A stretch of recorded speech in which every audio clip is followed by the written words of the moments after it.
نبی وقاص رضی اللہ تعالیٰ عنہ نے مقام قادسیہ کو فتح کیا. اس کو فتح کرنے کے بعد آپ نے بابل کو فتح کیا, پھر وہاں سے آپ نے کوثر کو فتح کیا. کرتے کرتے نا جب آپ فتح کرتے کرتے دریائے دجلہ کے کنارے پہنچے نا, اہل فارس والوں نے بزدلی دکھاتے ہوئے دریائے دجلہ کے پل جتنے بنے تھے سارے ہی توڑ دیے. اس تو پار بندہ آ نہ سکے. اونچا اونچا اونچا بولے, اب محبتی گل میں تو نظر آ رہا ہے. فرمایا دریائے دجلہ کے پل توڑ دیے, کشتیاں اٹھا لی گئی کہ اس دریا کو عبور کر کے بندہ پار نہ آ سکے, سعد بن ابی وقاص کا لشکر بھی نہ آ سکے. اہل فارس نے بزدلی دکھائی, پل توڑ دیے. جب سعد بن ابی وقاص رضی اللہ تعالیٰ عنہ مسلمانوں کے لشکر کو لے کر جب دریائے دجلہ کے کنارے پہنچے, آپ نے مجاہدین اسلام کو سب کو گٹھا کر کے فرمایا, اے مجاہدین اسلام, اے اسلام کے لشکر, اپنے آپ کو سواریوں سمیت دریا کے اندر ڈال. یہ ویسے معمولی بات نہیں ہے. آج کوئی بتائے نا مجھے, کوئی دریا کے اندر چھوٹی سی نہر کے اندر ڈال کے دکھائے نا. سعد بن ابی وقاص رضی اللہ تعالیٰ عنہ نے فرمایا, اے مجاہدین اسلام, اپنے آپ کو سواریوں سمیت دریا کے اندر ڈال دو. سارے کے سارے مجاہدین نے لبیک کہتے ہوئے, اے سپہ سالار تہاڈا حکم ہے, تسا سرکار دے غلام ہو, حاضر ہاں. سارے کے سارے تیار ہو گئے دریا کے اندر گھوڑے سمیت جانے کے لیے. جب جانے لگے نا, سعد بن ابی وقاص نے روک دیا.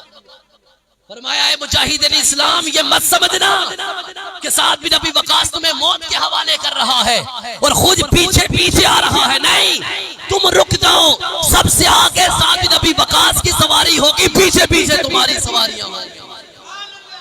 آج بھی بڑے نا لیڈریاں کرنے والے نا خود جو ہے نا پیچھے چھپے رہتے ہیں اور اپنے کارکنان کو آگے مروانے کے لیے بھیج دیتے ہیں.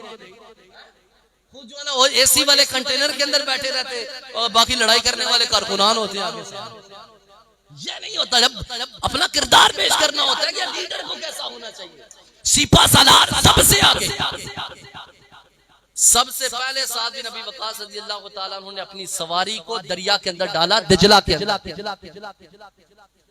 اہل فارس کیا سمجھتے تھے, یار کن سے واسطہ پڑا, یہ سرکار کے غلام ہیں, نام مصطفیٰ پر تو وہ گردنیں کٹوانے کو تیار ہے, دریا کے اندر گھوڑے ڈالنے یہ کون سی بڑی بات ہے. خدا کی قسم سب سے آگے سواری سعد بن ابی وقاص کی تھی. آپ نے دریا کے اندر سواری کو ڈالا, پیچھے سارا لشکر سواریوں سمیت دریا کے اندر جب داخل ہوا, جب دیکھنے والوں نے یہ منظر دیکھا, سواریاں تو گئی دریا کے اندر تھی, لیکن دیکھنے والوں نے دیکھا وہ دریا پر نہیں, وہ زمین کے اوپر چل رہی تھی, اور سواریوں کے ٹاپو سے پانی نہیں ٹپک رہا تھا, مٹی کی گرد و غبار اڑ رہی تھی. اللہ اکبر, مٹی اڑ رہی تھی. لوگ دیکھنے والوں نے دیکھا.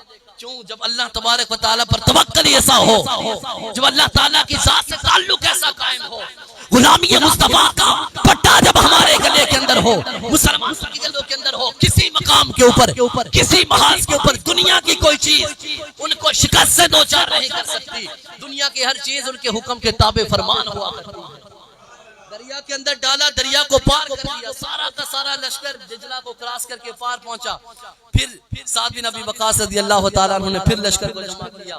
لشکر کو جب جمع کر کے فرمایا, اے مجاہدین اسلام, کسی کو کسی قسم کا جانی اور مالی نقصان تو نہیں ہوا ہے, کسی کو کسی قسم کا مالی اور جانی نقصان تو نہیں ہوا ہے. سارے کے سارے مجاہدین نے کہا کوئی مالی نقصان, کوئی جانی نقصان نہیں ہوا. ایک بوڑھے سے کمزور سے ایک مجاہد کھڑے ہوئے, انہوں نے کہا, اے سپہ سالار, میرا ایک لکڑی کا بنا ہوا کٹورا جو ہے وہ دریا کے اندر گر گیا. حالانکہ آج کے کوئی بندہ ہوتا ہے کٹورا اسی چھاٹ اس میں پڑے, لیکن امیر اسلام اور جو سپہ سالار ہے اسے یہ نہیں کہا کہ تیرا کٹورا سمجھا, نہیں کوئی بات نہیں, دریا کے اندر گلا, چل میرے نال آ. سارے مجاہدین کے دریائے دجلہ کے کنارے جا کر سعد بن ابی وقاص رضی اللہ تعالیٰ عنہ نے دریائے دجلہ سے کہا, میرے فلاں مجاہد کا کٹورا واپس نکال, ہمیں واپس دے. نہیں ایسے غلط نہیں ہے. جب یہ بات سعد بن ابی وقاص نے کی نا, سارے مجاہدین حیران, یار ہمارے سپہ سالار کو کیا ہو گیا, دریا سے باتیں کر رہا ہے. کہ جیسے کوئی آج کے بندہ نہ کوئی کہ کس طرح بات کر, یار یہ بندہ کھڑے ہو گیا, پتہ نہیں سمجھ نہیں آ رہی کی کر رہے. سعد بن ابی وقاص رضی اللہ تعالیٰ عنہ نے جا کے دریا کو حکم دیا. سارے مجاہدین حیران, ہمارے سپہ سالار کو کیا ہو گیا. دیکھتے ہی دیکھتے نا ایک موج جو ہے نا وہ نیچے سے وہی لکڑی کا بنا ہوا کٹورا اٹھا کر اس نے باہر پھینکا. سعد بن ابی وقاص رضی اللہ تعالیٰ عنہ نے کٹورا لیا, اس مجاہد کے ہاتھ کو تھمایا. جب مجاہدین اسلام نے یہ دیکھا انہوں نے کہا اے سپہ سالار, اے سعد بن ابی وقاص رضی اللہ تعالیٰ عنہ, یہ دریا آپ کا حکم کب سے ماننے لگے ہیں؟ سوال, یہ دریا آپ کا حکم کب سے ماننے لگے؟ سعد بن ابی وقاص رضی اللہ تعالیٰ عنہ کا یہ جملہ تاریخ کے اوراق کا آج بھی شاہد ہے. آپ نے کہا تھا کہ یہ دریا میرا حکم تب سے ماننے لگ گیا ہے جب سے میں نے غلامی مصطفیٰ کا پٹا گلے ہوئے در ڈالا.